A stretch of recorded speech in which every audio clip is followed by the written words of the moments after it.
एक सप्ततितमा सर्गः रथ और सेना सहित भरत की यात्रा, विभिन्न स्थानों को पार करके उनका उज्जीहाना नगरी के उद्यान में पहुंचना और सेना को धीरे धीरे आने की आज्ञा दे स्वयं रथ द्वारा तीव्र वेग से आगे बढ़ते हुए सालवन को पार करके अयोध्या के निकट जाना, वहां से अयोध्या की दुरवस्था देखते हुए आगे बढ़ना और सारथ से अपना दुखपूर्ण उद्गार प्रकट करते हुए राजभवन में प्रवेश करना। राजगृह से निकलकर पराक्रमी भरत पूर्व दिशा की ओर चले। अयोध्या से जो 5 दूत चले थे वे सीधी राह से राजगृह में आए थे, अतः उनके मार्ग में जो स्थान पड़े थे वे भरत के मार्ग में नहीं पड़े थे। भरत के साथ रथ और चतुरंगिनी सेना थी, अतः उसके निर्वाह के अनुकूल मार्ग से चलकर वे अयोध्या पहुँचे थे। इसलिए इनके मार्ग में सर्वथा नए ग्रामों और स्थानों का उल्लेख मिलता है। उन तेजस्वी राजकुमार ने मार्ग में सुदामा नदी का दर्शन करके उसे पार किया। तत्पश्चात इक्ष्वाकुनंदन श्री मां भरत ने, जिसका पाठ दूर तक फैला हुआ था, उस हरादिनी नदी को लांघकर पश्चिमाभिमुख बहने वाली शद्रु नदी सतलज को पार किया। 1-2 वहां से एल्धान नामक गांव में जाकर वहां बहने वाली नदी को पार किया। तत्पश्चात वे अपर पर्वत नामक जनपद में गए। वहां शिला नाम की नदी बहती थी, जो अपने भीतर पड़ी हुई वस्तु को शिला स्वरूप बना देती थी। उसे पार करके भरत वहां से आग्नेय कोण में स्थित शल्यकर्षण नामक देश में गए, जहां शरीर से कांटे को निकालने में सहायता करने वाली औषधि उपलब्ध होती थी। 3 तदनंतर सत्य प्रतिज्ञ भरत ने पवित्र होकर शिलवहा नामक नदी का दर्शन किया, जो अपनी प्रखर धारा से शिलाखंडों, बड़ी बड़ी चट्टानों को भी बहा ले जाने के कारण उक्त नाम से प्रसिद्ध थी। उस नदी का दर्शन करके वे आगे बढ़ गए और बड़े बड़े पर्वतों को लांघते हुए चैत्ररथ नामक वन में जा पहुंचे। 4 तत्पश्चात पश्चिम वाहिनी सरस्वती तथा गंगा की धारा विशेष के संगम से होते हुए उन्होंने वीरमत्स्य देश के उत्तरवर्ती देशों में पदार्पण किया और वहां से आगे बढ़कर वे भारुंडवन के भीतर गए। 5 फिर अत्यंत वेग से बहने वाली तथा पर्वतों से घिरी होने के कारण अपने प्रखर प्रवाह के द्वारा कलकल नाद करने वाली कुलिंगा नदी को पार करके यमुना के तट पर पहुंचकर उन्होंने सेना को विश्राम कराया। 6 थके हुए घोड़ों को नहलाकर उनके अंगों को शीतलता प्रदान करके उन्हें छाया में घास आदि देकर आराम करने का अवसर दे राजकुमार भरत स्वयं भी स्नान और जलपान करके रास्ते के लिए जल साथ ले आगे बढ़े। मंगलाचार से युक्त हो मांगलिक रथ के द्वारा उन्होंने, जिसमें मनुष्यों का बहुधा आना जाना या रहना नहीं होता था, उस विशाल वन को उसी प्रकार वेग पूर्वक पार किया जैसे वायु आकाश को लांघ जाती है। 7-8 तत्पश्चात अंशुधान नामक ग्राम के पास महानदी भागीरथी गंगों को दुस्तर जानकर रघुनंदना भरत तुरंत ही प्रागवट नाम से विख्यात नगर में आ गए। 9 प्रागवट नगर में गंगों को पार करके वे कुटिकोष्टिका नाम वाली नदी के तट पर आए और सेना सहित उसको भी पार करके धर्मवर्धन नामक ग्राम में जा पहुंचे। 10 वहां से तोरण ग्राम के दक्षिणार्ध भाग में होते हुए जम्बू प्रस्थ में गए। तदनंतर दशरथ कुमार भरत एक रमणीय ग्राम में गए, जो वौथ के नाम से विख्यात था। वहां एक रमणीय वन में निवास करके वे प्रातः काल पूर्व दिशा की ओर गए। जाते जाते उज्जीहाना नगरी के उद्यान में पहुंच गए, जहां कदम्ब नाम वाले वृक्षों की बहुतायत थी। 12 उन कदम्बों के उद्यान में पहुंचकर अपने रथ में शीघ्रगामी घोड़ों को जोतकर सेना को धीरे धीरे आने की आज्ञा दे भरत तीव्र गति से चल दिए।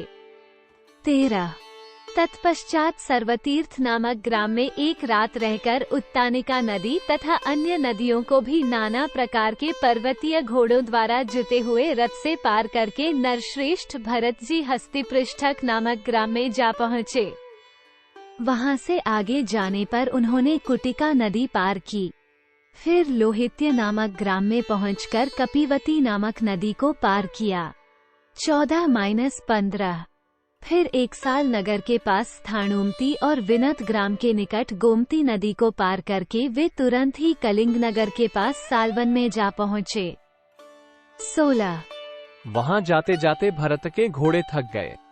तब उन्हें विश्राम देकर वे रातों रात शीघ्र ही सालवन को लांघ गए और अरुणोदय काल में राजा मनु की बसाई हुई अयोध्यापुरी का उन्होंने दर्शन किया। पुरुष सिंह भरत मार्ग में 7 रातें व्यतीत करके 8वें दिन अयोध्यापुरी का दर्शन कर सके थे। 17-18 सामने अयोध्यापुरी को देखकर वे अपने सारथ से इस प्रकार बोले, सूत, पवित्र उद्यानों से सुशोभित ये यशस्विनी नगरी आज मुझे अधिक प्रसन्न नहीं दिखाई देती है। यह वही नगरी है जहां निरंतर यज्ञ याग करने वाले गुणवान और वेदों के पारंगत विद्वान ब्राह्मण निवास करते हैं, जहां बहुत से धनियों की भी बस्ती है तथा राजर्षियों में श्रेष्ठ महाराज दशरथ जिसका पालन करते हैं। वही अयोध्या इस समय दूर से सफेद मिट्टी के ढूंढ की भांति दिख रही है। 19-20 1/2 पहले अयोध्या में चारों ओर नर नारियों का महान तुमुलनाद सुनाई पड़ता था, परंतु आज मैं उसे नहीं सुन रहा हूँ। 21 1/2 सांझ काल के समय लोग उद्यानों में प्रवेश करके वहां क्रीड़ा करते और उस क्रीड़ा से निवृत्त होकर सब ओर से अपने घरों की ओर दौड़ते थे। अतः उस समय इन उद्यानों की अपूर्व शोभा होती थी, परंतु आज ये मुझे कुछ और ही प्रकार के दिखाई देते हैं। वे ही उद्यान आज कामी जनों से परित्यक्त होकर रोते हुए से प्रतीत होते हैं। 22-23 सारथे, ये पुरी मुझे जंगल सी जान पड़ती है। अब यहाँ पहले की भांति घोड़ों, हाथियों तथा दूसरी सवारियों से आते जाते हुए श्रेष्ठ मनुष्य नहीं दिखाई दे रहे हैं। 24 जो उद्यान पहले मदमत एवं आनंदमग्न भ्रमरों, कोकिलों और नर नारियों से भरे प्रतीत होते थे तथा लोगों के प्रेम मिलन के लिए अत्यंत गुणकारी, अनुकूल सुविधाओं से संपन्न थे, उन्हीं को आज मैं सर्वथा आनंद शून्य देख रहा हूँ। वहाँ मार्ग पर वृक्षों के जो पत्ते गिर रहे हैं, उनके द्वारा मानो वे वृक्ष करुण क्रंदन कर रहे हैं और उनसे उपलक्षित होने के कारण वे उद्यान आनंदहीन प्रतीत होते हैं। 25-26 रागयुक्त मधुर कलरव करने वाले मतवाले मृगों और पक्षियों का तुमुल शब्द अभी तक सुनाई नहीं पड़ रहा है। 27 चंदन और अगुरु की सुगंध से मिश्रित तथा धूप की मनोहर गंध से व्याप्त निर्मल मनोरम समीर आज पहले की भांति क्यों नहीं प्रवाहित हो रहा है। 28 वाद्यदंड द्वारा बजाई जाने वाली भेरी, मृदंग और वीणा का जो आघात जनित शब्द होता है, वो पहले अयोध्या में सदा होता रहता था। कभी उसकी गति अवरुद्ध नहीं होती थी, परंतु आज वो शब्द न जाने क्यों बंद हो गया है। 29 मुझे अनेक प्रकार के अनिष्टकारी, क्रूर और अशुभ सूचक अपशकुन दिखाई दे रहे हैं, जिससे मेरा मन खिन्न हो रहा है। 30 सारथे, इससे प्रतीत होता है कि इस समय मेरे बांधवों को कुशल मंगल सर्वथा दुर्लभ है, तभी तो मोह का कोई कारण न होने पर भी मेरा हृदय बैठा जा रहा है। 31 भरत मन ही मन बहुत खिन्न थे, उनका हृदय शिथिल हो रहा था, वे डरे हुए थे और उनकी सारी इंद्रियां क्षुब्ध हो उठी थीं। इसी अवस्था में उन्होंने शीघ्रता पूर्वक इक्ष्वाकुवंशी राजाओं द्वारा पालित अयोध्यापुरी में प्रवेश किया। 32 पुरी के द्वार पर सदा वैजयंती पताका फहराने के कारण उस द्वार का नाम वैजयंत रखा गया था। ये पुरी के पश्चिम भाग में था। उस वैजयंत द्वार से भरत पुरी के भीतर प्रविष्ट हुए। उस समय उनके रथ के घोड़े बहुत थके हुए थे। द्वारपालों ने उठकर कहा, महाराज की जय हो। फिर वे उनके साथ आगे बढ़े। 33 भरत का हृदय एकाग्र नहीं था, वे घबराए हुए थे। अतः उन रघुकुल नंदन भरत ने साथ आए हुए द्वारपालों को सत्कार पूर्वक लौटा दिया और केकयराज अश्वपति के थके मांदे सारथ से वहां इस प्रकार कहा। 34 निष्पाप सूत, मैं बिना कारण ही इतनी उतावली के साथ क्यों बुलाया गया? इस बात का विचार करके मेरे हृदय में अशुभ की आशंका होती है। मेरा दीनता रहित स्वभाव भी अपनी स्थिति से भ्रष्ट सा हो रहा है। 35 सारथे, अब से पहले मैंने राजाओं के विनाश के जैसे जैसे लक्षण सुन रखे हैं, उन सभी लक्षणों को आज मैं यहाँ देख रहा हूँ। 36 मैं देखता हूँ गृहस्थों के घरों में झाड़ू नहीं लगी है, वे रूखे और श्रीहीन दिखाई देते हैं, इनकी किवाड़ें खुली हैं, इन घरों में बलि वैश्व देव कर्म नहीं हो रहे हैं, ये धूप की सुगंध से वंचित हैं। इनमें रहने वाले कुटुंबीजनों को भोजन नहीं प्राप्त हुआ है तथा ये सारे ग्रह प्रभाहीन, उदास दिखाई देते हैं। जान पड़ता है इनमें लक्ष्मी का निवास नहीं है। 37-38 1/2। देवमंदिर फूलों से सजे हुए नहीं दिखाई देते। इनके आंगन झाड़े बुहारे नहीं गए हैं। ये मनुष्यों से सूने हो रहे हैं, अतएव इनकी पहले जैसी शोभा नहीं हो रही है। 39 1/2। देव प्रतिमाओं की पूजा बंद हो गई है। यज्ञशालाओं में यज्ञ नहीं हो रहे हैं। फूलों और मालाओं के बाजार में आज बिकने की कोई वस्तुएं नहीं शोभित हो रही हैं। यहाँ पहले के समान बनिए भी आज नहीं दिखाई देते हैं।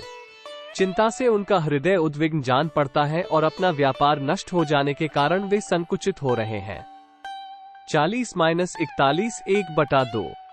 देवालयों तथा चैत्य, देव, वृक्षों पर जिनका निवास है, वे पशु पक्षी दीन दिखाई दे रहे हैं। मैं देखता हूँ नगर के सभी स्त्री पुरुषों का मुख मलिन है, उनकी आंखों में आंसू भरे हैं और वे सब के सब दीन, चिंतित, दुर्बल तथा उत्कंठित हैं। 42-43।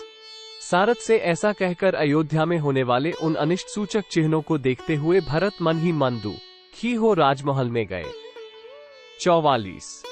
जो अयोध्यापुरी कभी देवराज इंद्र की नगरी के समान शोभा पाती थी, उसी के चौराहे, घर और सड़कें आज सूनी दिखाई देती थी तथा दरवाजों की किवाड़ें धूली धूसर हो रही थी। उसकी ऐसी दुर्दशा देख भरत पुनर्तः दुख में निमग्न हो गए। 45। उस नग में जो पहले कभी नहीं हुई थी, ऐसी अप्रिय बातों को देखकर महात्मा भरत ने अपना मस्तक नीचे को झुका लिया। उनका हर्ष छिन गया और उन्होंने दीन हृदय से पिताक भवन में प्रवेश किया। 46। इत्यार्षे श्रीमद् रामायणे वाल्मीकिये आदिकाव्ये अयोध्या कांडे 71तमः सर्गः। इस प्रकार श्री वाल्मीकि निर्मित आर्ष रामायण आदिकाव्य के अयोध्या कांड में 71वां सर्ग पूरा हुआ। 71।